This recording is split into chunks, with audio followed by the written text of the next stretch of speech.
रविंद्र अग्रवाल द्वारा लिखित कहानी वक्त हमें सिखाती है कि जीवन में कभी-कभी परिस्थितियां हमारे खिलाफ हो सकती हैं, लेकिन मेहनत और सच्चाई कभी बेकार नहीं जाती। आइए इसे विस्तार से समझते हैं।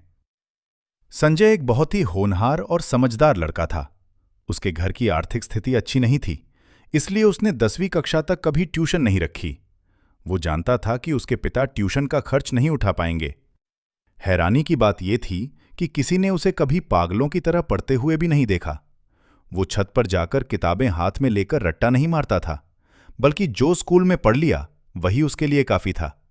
वो घर के कामों में हाथ बटाता था और खाली समय में गलियों में खेलता भी था। वो अपनी बड़ी बहन और भाई से छोटा होने के कारण सबका लाडला था। उसकी बहन सिलाई कढ़ाई का काम करके घर की आय में मदद करती थी। 10वीं के बाद संजय ने शहर के एक कॉलेज में प्रेप नॉन मेडिकल में दाखिला लिया। उन दिनों +1 और +2 11वीं 12वीं अलग नहीं होते थे। उसका गांव शहर से 25 किलोमीटर दूर था, इसलिए वो रोज बस से कॉलेज जाता था। चूंकि वो 10वीं तक पंजाबी मीडियम में पढ़ा था, इसलिए नॉन मेडिकल के अंग्रेजी विषय और विज्ञान उसे थोड़े कठिन लगे। कॉलेज का माहौल स्कूल से बिल्कुल अलग था। कभी प्रोफेसर नहीं आते, कभी छात्र क्लास बंक कर देते, तो कभी हड़ताल या दंगे हो जाते। इन सब मुश्किलों के बावजूद संजय अपनी बहन के त्याग को याद रखकर पूरी जी जान से पढ़ाई करता। परीक्षाएं खत्म होने के बाद नतीजों के इंतजार के दौरान संजय की मुलाकात अपने मामा के लड़के टोनी से हुई। टोनी शहर में रेडियो टीवी मैकेनिक का काम सीख रहा था। संजय ने सोचा कि खाली बैठने से अच्छा है कि वो भी ये काम सीख ले। उसके घरवाले भी इस फैसले से खुश थे। संजय रोज सुबह बस या ट्रेन, जो उसे सस्ती पड़ती थी, से शहर जाता और मैकेनिक का काम सीखता। नतीजे वाले दिन संजय जब शहर जाने के लिए घर से निकला तो उसने बस स्टैंड पर द ट्रिब्यून अखबार खरीदा। उसने उत्सुकता और डर के साथ अपना रोल नंबर ढूंढा, लेकिन उसे वो कहीं नहीं मिला। उसे गहरा झटका लगा। उसे लगा कि वो फेल हो गया है। वो घबराया नहीं, पर उसका दिल टूट गया। वो चुपचाप शहर चला गया जहां वो काम सीखता था। वहां उसे टोनी मिला, लेकिन संजय ने उसे कुछ नहीं बताया। दोपहर में टोनी ने कहा कि शहर में वक्त फिल्म लगी है, चलो देख आते हैं। संजय ने मना नहीं किया। वो फिल्म देखने भी चला गया। वो फिल्म भी देख रहा था, लेकिन उसके मन में अपनी विफलता का बोझ था।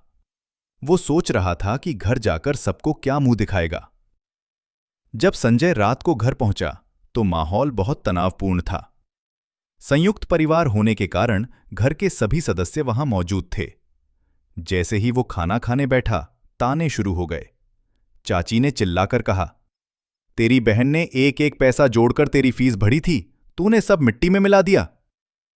दूसरी चाची ने कहा, इसे किसी कपड़े की दुकान पर लगा दो, इंजीनियर बनेगा ये। मां और बहन भी दुखी और गुस्से में थीं।